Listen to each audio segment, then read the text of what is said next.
if you were to go to Egypt on your own accord, you didn't go in between the paws of the Sphinx. No. Because there's a wall around it. It's all monetized now. And in order to go in there, it requires special, very expensive special permits with the government. And they have to approve it with the Ministry of Antiquities and Tourism.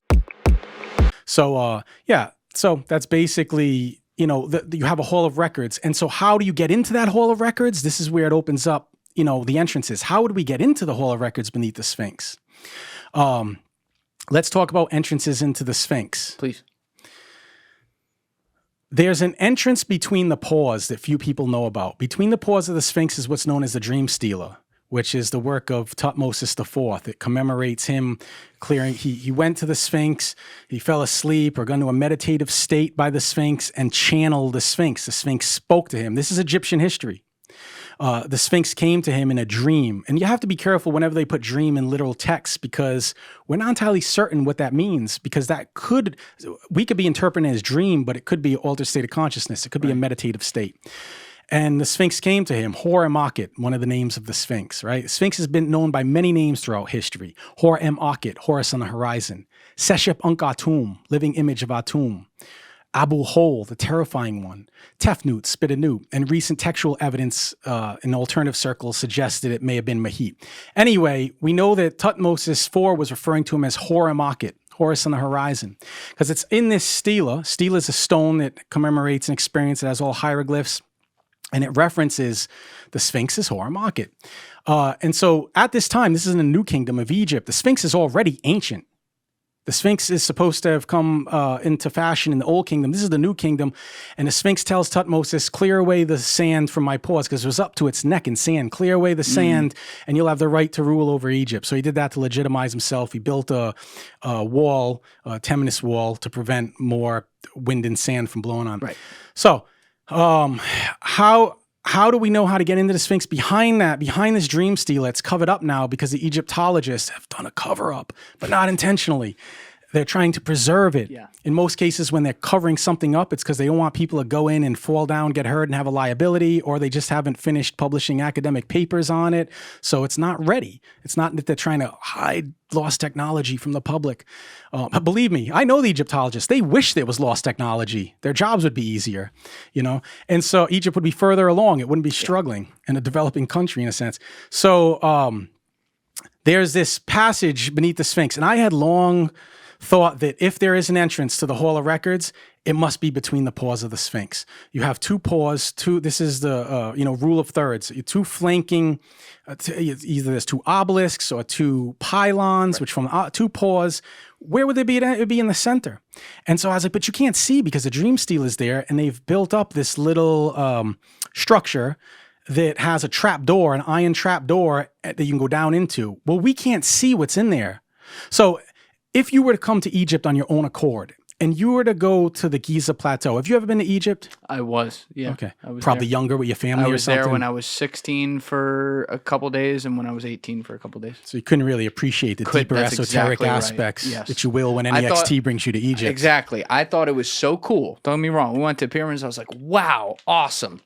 All right, let's go. Yeah, like basically. there was, Take a picture. And I love history, but at that point in my life, I wasn't yet like crazy deep on like ancient history at the time. So it was just really cool. Like, wow, they built this, but I wasn't thinking about all the little details and intricate things of like, wait a minute, how the fuck did this even happen? And now, if I went there, I'd be like, oh, and you'd know more. You'd have more context and that's important. So I still gotta learn so much. I'm such a novice with it, but it's so cool. It's a lifetime of learning, man. Yes. I've been doing it for 2 decades. I'm still learning. You know.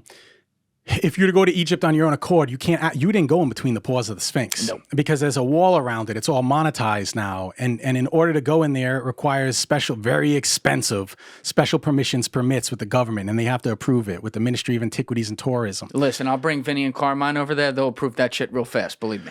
We don't need Vinny and Carmine because Anyextee has relationships from Alexandria to Aswan, and they love me over there. I was there during the Egyptian Revolution filming, and they actually all love John Anthony West, contrary to popular belief. That's cool. So coming up under him, a lot of people show me a lot of love in Egypt, and they know I live there. Point is, when I do my tours, we get access there. We open a tour up with exclusive private access at dawn before Giza even opens up to the general public.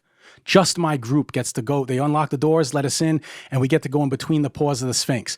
The only thing we can't do is go through that trap door that they keep locked to see what's on the in between the Dream Stele and the chest of the Sphinx. So I've long thought that there must be like, maybe if there's an entrance, it would be there, but we can't see because it's covered up. So I took the time to do the research, dug into the archaeological record, and looked at very old accounts. Some of the earliest excavations go back to Giovanni Battista, who was also an esotericist. And he cleared away the Sphinx. And then later, Henry Salt, the ambassador, he was like an ambassador, British consul. He boarded up. There's accounts of him blocking it up with stone. So there was something there. So my point is, maybe he blocked it up and we don't know, but there's an entrance into the Sphinx. So I continued my research. I didn't just stop at the literary texts. I did my anthropology work. I went into the local culture. I started talking to people in the village of Nazat Saman that lived directly across from the Sphinx, specifically the elders who lived there before Giza was monetized, like my friend Gamal. He used to take people into the Osiris shaft and have people sleep inside the Sphinx before it became monetized, before they put a wall and charged a ticket. And he told me, yeah, he's like, we call it the heart of the Sphinx. The heart of the Sphinx? Yeah, we'd go into the Sphinx. I said, so there is an entrance into the Sphinx? Because often you'll hear Zahi Hawass say, there's no entrances, nothing to see here, move along.